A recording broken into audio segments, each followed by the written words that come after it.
এই যে গোছগাছ হয়ে গেছে, মায়ের ভোগ, 7 রকম ভাজা, পায়েস, আমের চাটনি, ফুলকপি আলুর তরকারি, আর এই যে খিচুড়ি, আর এই যে গুরুদেবের ভোগ, গুরুদেবের পূর্ণিমা আজকে, আমাদের সিন্নি দিতে হয়, সিন্নি আছে।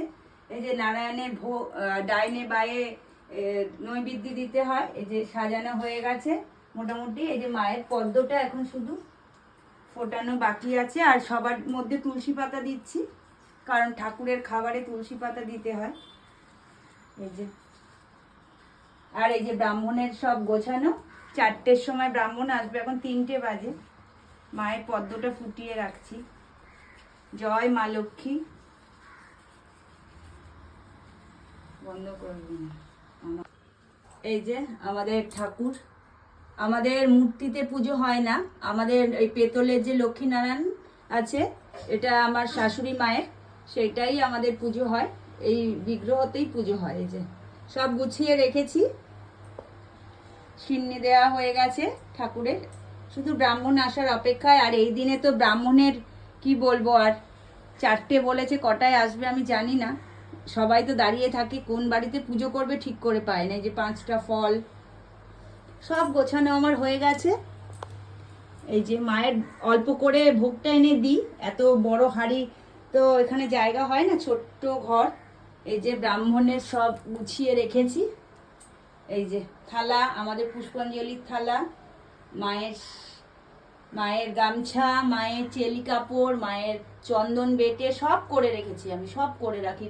ঠাকুর মশাই যেন এসে আর কোনো মায়ের শাড়ি, এই যে নাড়ুগুলো সব কেনা, এখন আর নাড়ু আর খই করতে পারি না, সব কিনে নিয়ে এসছি। চলুন নিয়ে যাই। যে আমাদের বড় মা, এই যে ছোট্ট ঠাকুর ঘর তো খুব অসুবিধা হয়।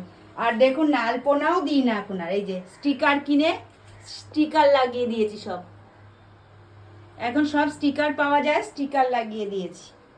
চলুন এবার রান্নাগুলো দেখিয়ে দিই। মায়ের ভোগটা তো এখানে দিলাম, আর বেশিগুলো দেখিয়ে দিই, চলুন নিয়ে যাই ধীরে ধীরে।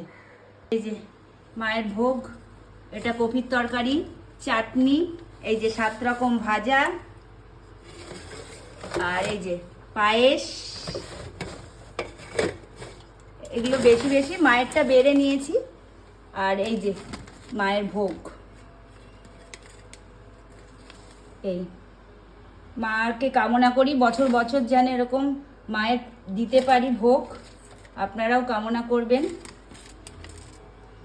কারণ কোজাগরি লক্ষ্মী পুজোতে বেশিরভাগ লোকের বাড়িতেই কোজাগরি। যে দেখুন সব পা স্টিকার মেরে দিয়েছি, এইভাবেই। আলপনার আর দিইনি।